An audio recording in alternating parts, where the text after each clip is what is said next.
फारूक अब्दुल्ला क्या कह रहे हैं, सुनील जी भट्ट हमारे सहयोगी ने उनसे बातचीत की है, सुनवा देते हैं।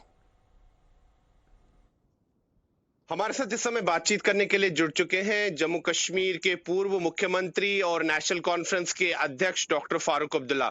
डॉक्टर अब्दुल्ला, सबसे पहले आज तक से बातचीत करने के लिए बहुत बहुत धन्यवाद। डॉक्टर अब्दुल्ला, चुनाव आयोग आज 3 बजे प्रेस वार्ता को संबोधित करने जा रहा है और जम्मू कश्मीर के विधानसभा के चुनाव की तारीखों का भी ऐलान होगा, क्या कहेंगे आप?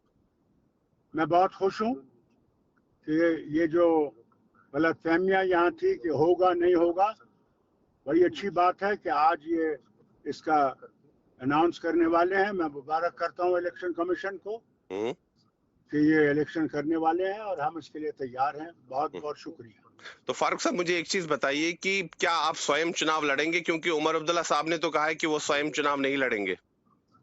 मैं तो लड़ रहा हूँ। आप स्वयं लड़ेंगे? और क्या, मैं लड़ूंगा, जरूर लड़ूंगा। तो क्या उम्मीदें हैं आपको इन विधानसभा चुनाव से कि क्या नेशनल कॉन्फ्रेंस को समर्थन मिल पाएगा? बहुमत से आएगी जनाब, बहुमत से आएगी, आप घबराइए मत। तो आप अकेले बहुमत हासिल कर पाएंगे, आपको यकीन है इसका? देखिए, वो देखते हैं, अभी इलेक्शन होने दीजिए, रिजल्ट आएंगे आपके सामने, हमारे सामने। तो क्या आप किसी पार्टी के साथ गठबंधन करेंगे चुनाव से पहले? प्री पोल अलायंस होगा? उसको देखा जाएगा, पार्टी में बात होगी इसके बारे में। नहीं, क्या इंडिया ब्लॉक एक यूनिट की तरह चुनाव लड़ेगा या अलग अलग चुनाव लड़ेंगे? आप मुझे नहीं बता, वो हम देखेंगे, पार्टी में बैठ के हम बात करेंगे इसके बारे में। ठीक है, तो क्या आपको जम्मू से भी क्या उम्मीदें हैं? बहुत अच्छी उम्मीदें हैं। तो आप जम्मू में भी चुनाव लड़ेंगे सभी सीटों पर? देखिए, आप सब सीटों में लड़े, कैसे लड़े वो तो आप मुझ पे छोड़ दीजिए। कमांडर थोड़ा कहेगा कि हमने क्या करना है। छोड़ दीजिए, बस इतना काफी है। मतलब आप स्वयं चुनाव लड़ रहे हैं, इसकी आप पुष्टि कर रहे हैं?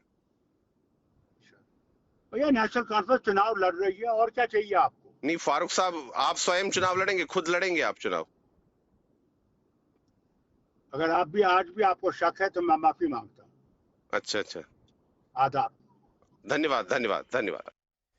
फारूक अब्दुल्ला। चलिए, सुनील जी भट्ट हमारे संवाददाता ने उनसे बातचीत की। सुनील, आपसे सवाल, 2 बातें इसमें गौर करने वाली थी। उन्होंने कहा कि मैं खुद स्वयं चुनाव लड़ूंगा। दूसरा ये उन्होंने क्लियर नहीं किया कि अलायंस में लड़ेंगे या खुद अकेले उतरेंगे चुनाव में, और ये भी उन्होंने नहीं कहा कि जम्मू में पूरी सीटों पर उतरेंगे कि नहीं। मतलब अभी कुछ तय नहीं हुआ है, हो सकता है कि हालात देख रहे हो। जी बिल्कुल आशुतोष, अगर हम अभी हाल ही में जो लोकसभा के चुनाव हुए हैं उन पर नजर डालें तो उससे पहले जो इंडिया गठबंधन बना था, तो कश्मीर घाटी में इंडिया गठबंधन की पार्टियां थी, नेशनल कॉन्फ्रेंस, पीडीपी, कांग्रेस और सीपीएम और दूसरे छोटे दल।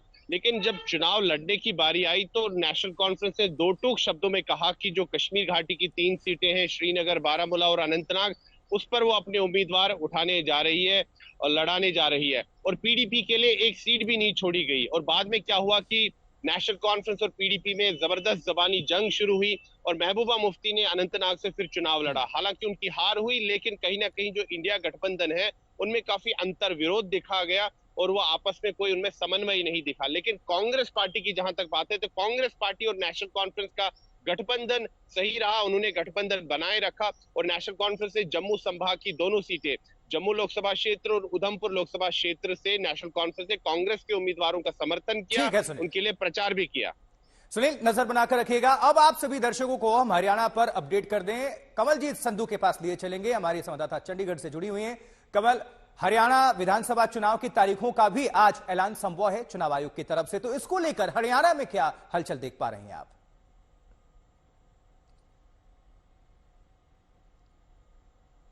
कमल जी, हरियाणा में चुनावी तैयारी पहले से ही शुरू हो गई थी और इसमें कोई 2 राय नहीं है। अब से कुछ देर पहले प्रेस कॉन्फ्रेंस भी की है नायब सिंह सैनी ने। तकरीबन 5.5 महीने का उनका कार्यकाल रहा है। उससे पहले मनोहर लाल खट्टर थे और ऐन वक्त में सब कुछ बदला गया, तो यानी एक बहुत बड़ा दाव बीजेपी ने भी खेला है। दूसरी ओर भूपेंद्र हुड्डा जो उनके प्रतिद्वंदी हैं और साथ में वहां पे अंदरूनी कलह चल रही है। किरण चौधरी वो चली गई हैं, लेकिन अगर हम बात करें रणदीप सुरजेवाला हैं या फिर बाकी जो नेता हैं, किरण चौधरी जैसे मैंने आपको पहले बताया चली गई हैं और कुमारी शैलजा हैं, तो वहां पे एक तरह का जो एसआर के कैंप बोला जाता था वो अलग अलग है। तो यहाँ पर जाहिर सी बात है बीजेपी के लिए एक अग्नि परीक्षा है, क्योंकि तकरीबन 10 साल उनको हो चुके हैं। जेजेपी जो उनके अलायंस पार्टनर्स थे बीच रास्ते में ही छोड़ के चले गए और उसके बाद कहीं कैसे तैसे करके ये सरकार चली है, चाहे हम इंडिपेंडेंट्स के सपोर्ट के साथ लेके बोलें लेकिन अब जो बारी है वो ये है कि मनोहर लाल खट्टर एक जो पावर फैक्टर थे यहाँ पे, एक चेहरा रहे 10 साल के लिए, वो यहाँ से बाहर हो गए हैं, वो केंद्र में चले गए हैं। नायब सिंह सैनी जो केंद्र में मेंबर ऑफ पार्लियामेंट थे, अब उन्होंने कमान संभाली है और पिछले कुछ दिनों में हमने देखा है जिस तरह से ताबड़तोड़ उन्होंने घोषणाएं की हैं, चाहे अग्निवीर स्कीम को लेकर हो, चाहे एमएसपी को लेकर हो, चाहे इनॉग्रेशन ऑफ प्रोजेक्ट्स हो, ये सारी चीजें की हैं। तो यानी एक रेस अगेंस्ट टाइम भी था कि कहीं ना कहीं हमें इतनी घोषणाएं करनी है, लोगों को दिखाना है कि हमारी पकड़ बनी हुई है। दूसरी ओर भूपेंद्र हुड्डा वो भी काफी अच्छा कर रहे हैं और वहां पर कांग्रेस उम्मीद कर रही है कि इतनी एंटी इनकम्बेंसी अब हो चुकी है कि कांग्रेस का आना लगभग तय है। तो यानी दोनों में परसेप्शन का जरूर डिफरेंस है और जिस तरह से हमने लोकसभा में भी देखा कि कांटे की टक्कर है, 10 सीटों में 5 सीटें बीजेपी लेके गई और 5 सीटें कांग्रेस लेके गई। तो यानी बिल्कुल कांटे की टक्कर यहाँ पे बनी हुई है। 90 यहाँ पर विधानसभा सीटें हैं, तो यानी एड़ी चोटी का जोर जरूर लगाया जाएगा और कुछ ही देर में ये घोषणा जरूर हो जाएगी। पिछली बार एक ही फेज में हुआ था, यानी 19 अक्टूबर को 2019 में चुनाव लड़ा गया था और 21 अक्टूबर को चुनाव की घोषणा यानी रिजल्ट्स आ गए थे बाहर और उसके बाद ये जो अलायंस पार्टनरशिप में सरकार बनी थी। लेकिन इस बार उम्मीद दोनों तरफ से की जा रही है कि क्लियर कट मैंडेट आएगा। ठीक है कमलजीत, आप जुड़े रहिए। एक बार फिर से घाटी में लिए चलते हैं मीर फरीद के पास। मीर, जम्मू कश्मीर में खासकर घाटी में सबकी निगाहें रहेंगी। 370 हटने के बाद पहली बार विधानसभा चुनाव, हालांकि लोकसभा में हमने देखा बहुत सक्रिय भूमिका निभाई वहां पर जनता ने और बढ़ चढ़ कर मतदान किया, लेकिन पीडीपी के लिए, नेशनल कॉन्फ्रेंस के लिए कितनी चुनौती वहां से बढ़ गई, क्योंकि निर्दलीय उम्मीदवारों पर काफी वोट पड़े थे उनके पक्ष में। और भारतीय जनता पार्टी के लिए आप किस तरह से देखते हैं, क्योंकि आखिरी बार हमने देखा जब पीएम वहां पर गए थे तो जबरदस्त उत्साह, जबरदस्त भीड़ थी प्रधानमंत्री की रैली में।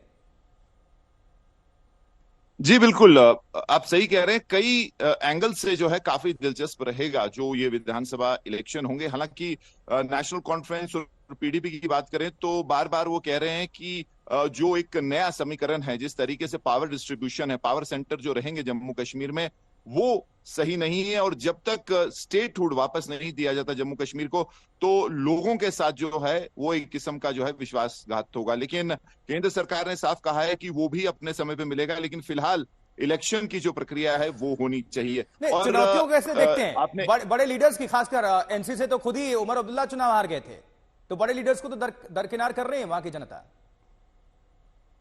जी बिल्कुल सही बात है। और अगर आप देखें इंजीनियर रशीद जो कि तिहाड़ में खुद थे, उनके बेटे ने एक बहुत कामयाब कैंपेन उनके लिए चलाया और 2 लाख से ज्यादा वोट से वो उमर अब्दुल्ला को हराने में कामयाब रहे। न सिर्फ उमर अब्दुल्ला बल्कि सजाद लोन भी। तो उससे आप समझ सकते हैं जो बदली नब्ज है, जो लोगों का मूड है, खासकर जो उत्तरी कश्मीर की आप बात करें तो एक कुछ नए समीकरण आ सकते हैं जहां इंडिपेंडेंस, खासकर इंजीनियर रशीद की जो पार्टी है, वो पिछले कुछ समय से उनके बेटे जो हैं अलग अलग कॉन्स्टिट्यूंसीज में जा रहे हैं। जो चुनाव मोड़ है उन्होंने खत्म नहीं किया। तो क्या जनता जो है लोकसभा के तरीके से ही उन पे विश्वास करेगी और क्या वो बड़े एक खिलाड़ी बन के उभरेंगे, उनकी वो सीट जीत पाएंगे, वो भी एक बहुत बड़ा सवाल है। क्योंकि अगर वैसा होता है तो पूरा जो एक सोच है कि यहाँ एनसी अच्छा करेगी और जम्मू में बीजेपी अच्छा करेगी, तो वो बदल जाएगा और वो सरकार बनाने की जो बाद में कोशिश होगी उस पर भी जो है उसका असर होगा। जी।